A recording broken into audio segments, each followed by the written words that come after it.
Hey, this is Banjo guy Ollie and you're watching Chasing Happiness.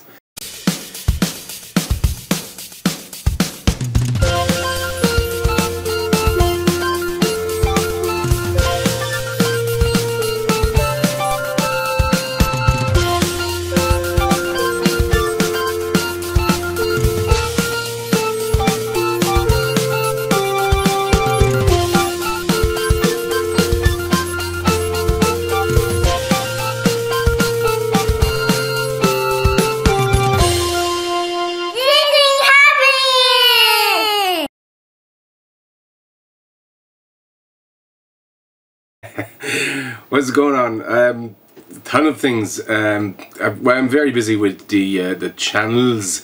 I have my Banjo Guy Ollie channel where I do my covers, and right now I'm working on my Mega Man month. A while back I wanted to do just full month of covers, and I'm starting in June, and I'm gonna do one cover every week of Mega Man music. So I want to do a Castlevania one as well at some point.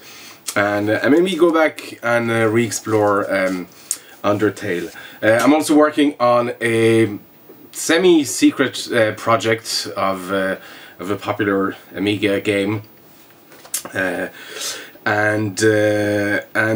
that's all I can tell you about it for now. And I'm also busy with the other channel, BG Ollie, where I do MSX stuff, reviews, and all my speed paintings as well. That's taken off actually, which is great. People seem to be loving all these paintings, and there's surprisingly little around. You know, it's mostly pixel art and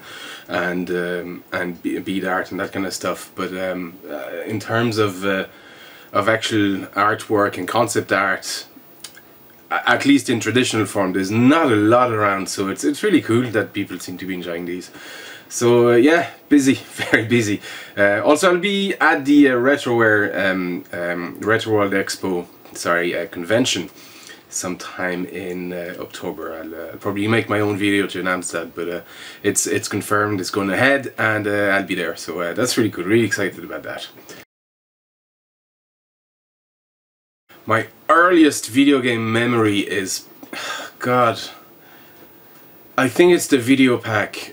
My father was an engineer at Philips, and one day he brought this board with tiny little smaller boards, like he had a shoe case of it. It was just stacked in there, and it was just a bare board, bare circuits, and the carts. Pretty much all the games available at the time, because Philips was making the video pack in Europe, which is the Magnavox, the Odyssey in the US. So he brought a prototype of it, and that was my first experience of games.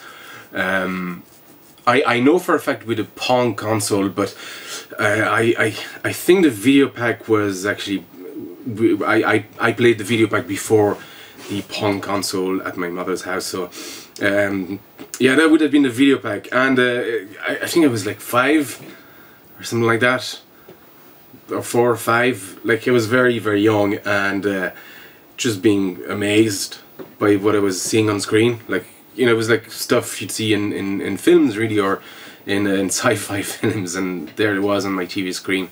Mind you, it was in black and white because we didn't have a color TV. We didn't have any controllers, so all we had was the wires. So we'd put the wires in between our fingers and use the connecting wire just to move stuff.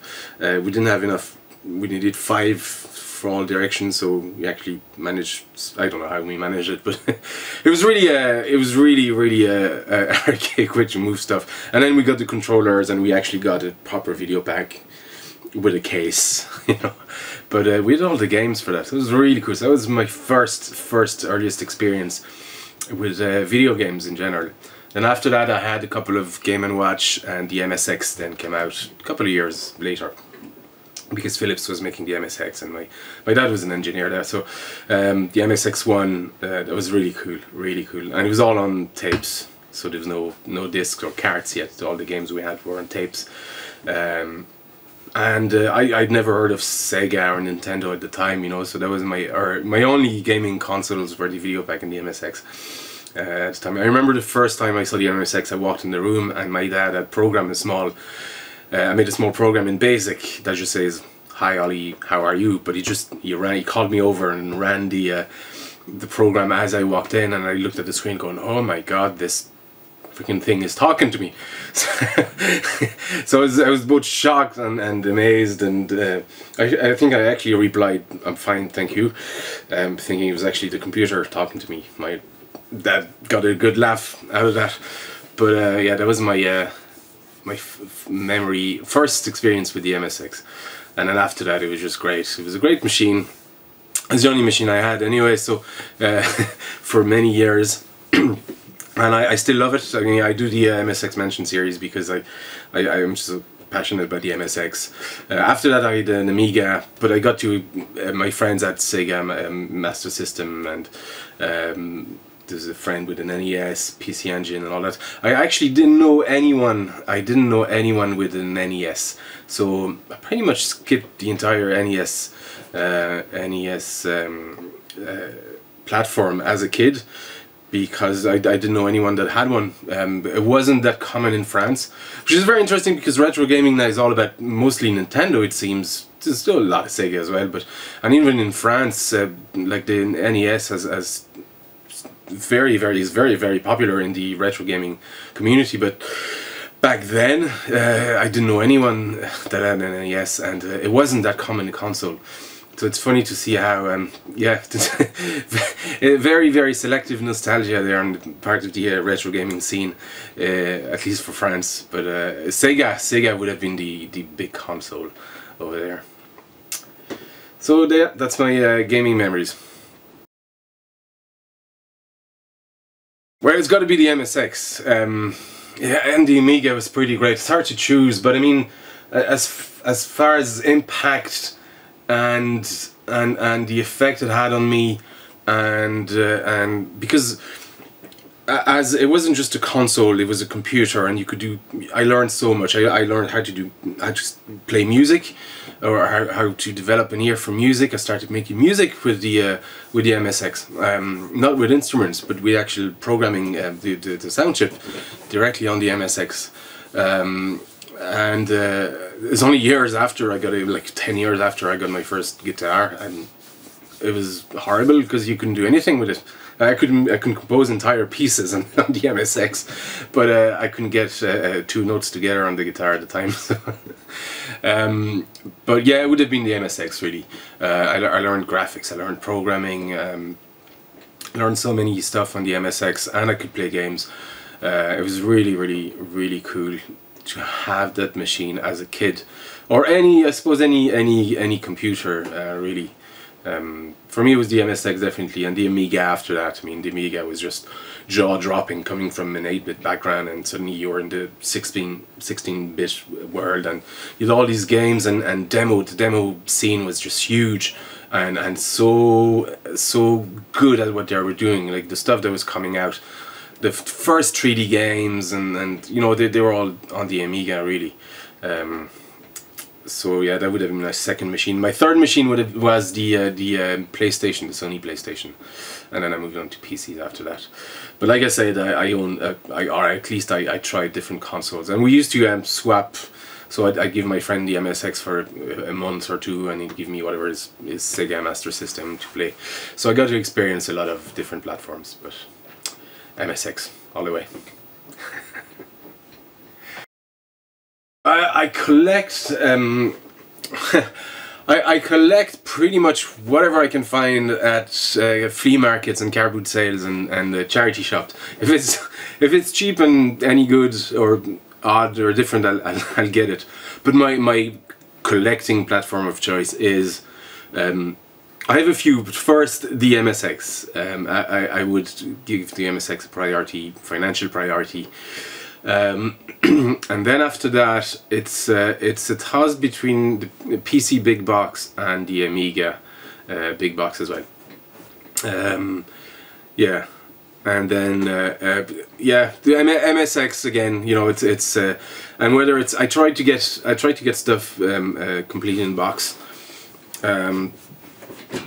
Because I already have most of the stuff on copies of floppies.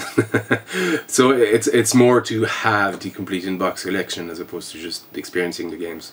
I have already experienced most of the games, not all of them, but a lot of games on the MSX. And yeah, after that the Amiga, again, I mean, the times that were in it, we didn't have a lot of money, so most of the games I got to play weren't exactly legitimate copies.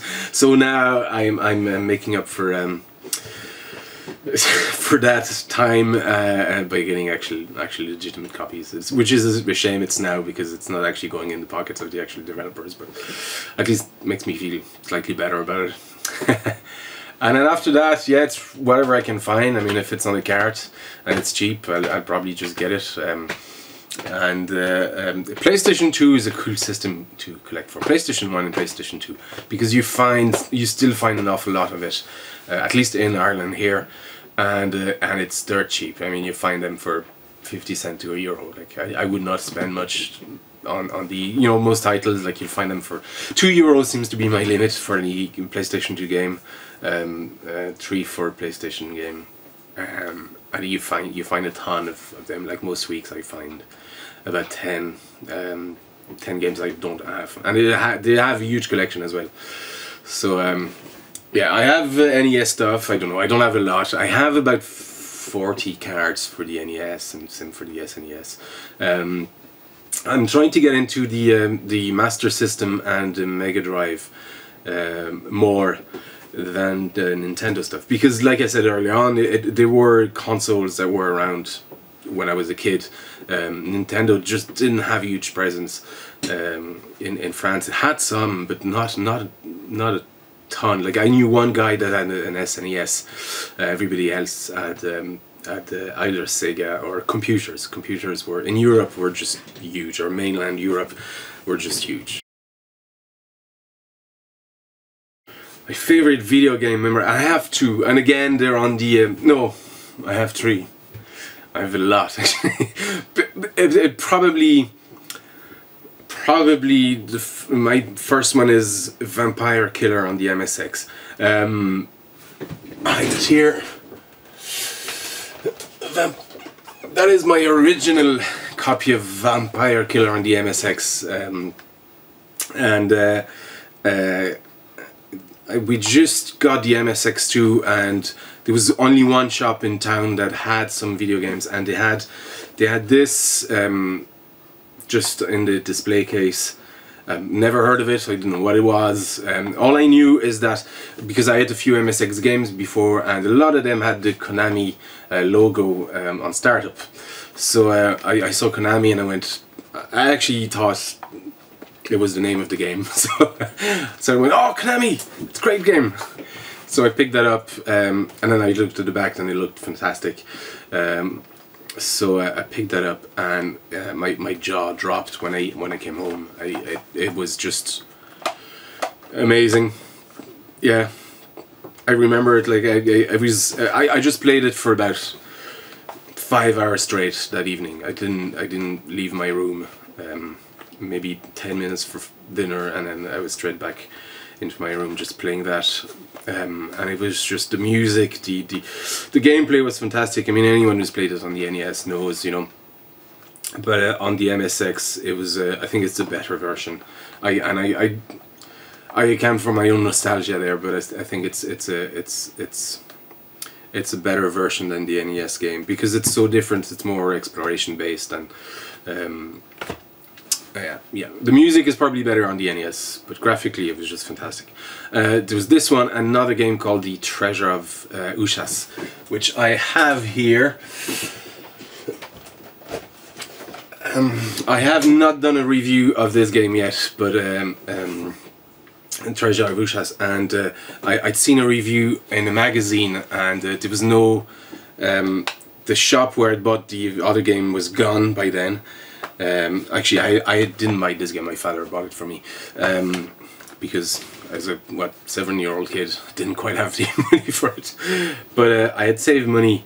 It was actually to buy a Game & Watch console, and I remember we were in town. I was with my mother shopping, or she was shopping, and I loped for about an hour or two.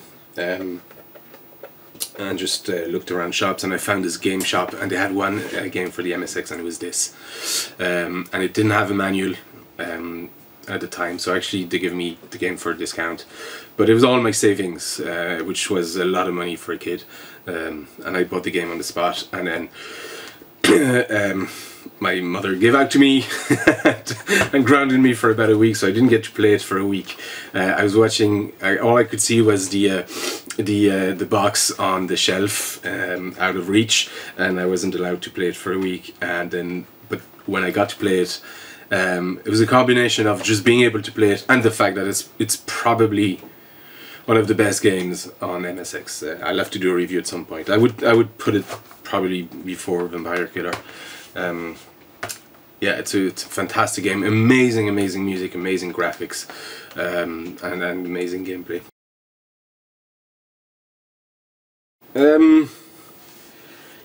At this stage, for me, I've played a lot of the MSX games, so it's mostly a collection. And as far as the other platforms, I mean, PC as well, I'm trying to get all the games I used to play on the PC and on the Amiga. So on those three platforms, it's mostly a collection. But whenever I get something I haven't played, I do play it for about an hour or two. Not a lot. I just don't have a lot of time with the channels and my job and everything else for gaming. But I do take the time, like once a week, once or twice a week. I do play for a few hours. So I would say it's mostly collecting for me at this stage. Although, if I have a game I haven't played, I'll definitely give it a go. Unfortunately, I don't have quite the time to finish games, to complete them, but that's just the way it is. Yeah, right now I'd rather play music than play video games. But yeah. It's collecting for me at this stage. Actually, I still play all my portable consoles.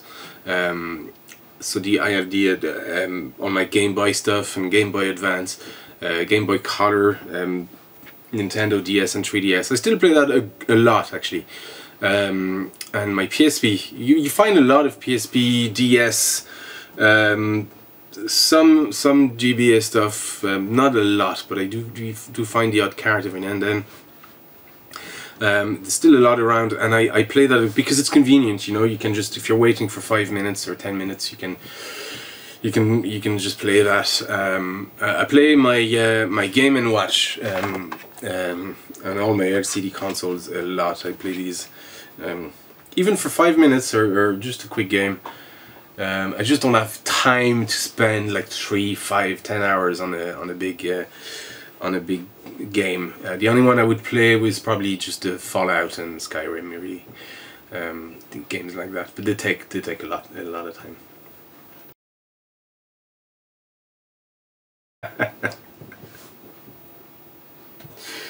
No, not this Sunday. Next week. I'll see you next week.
No problem, dude. Thanks very much for having me.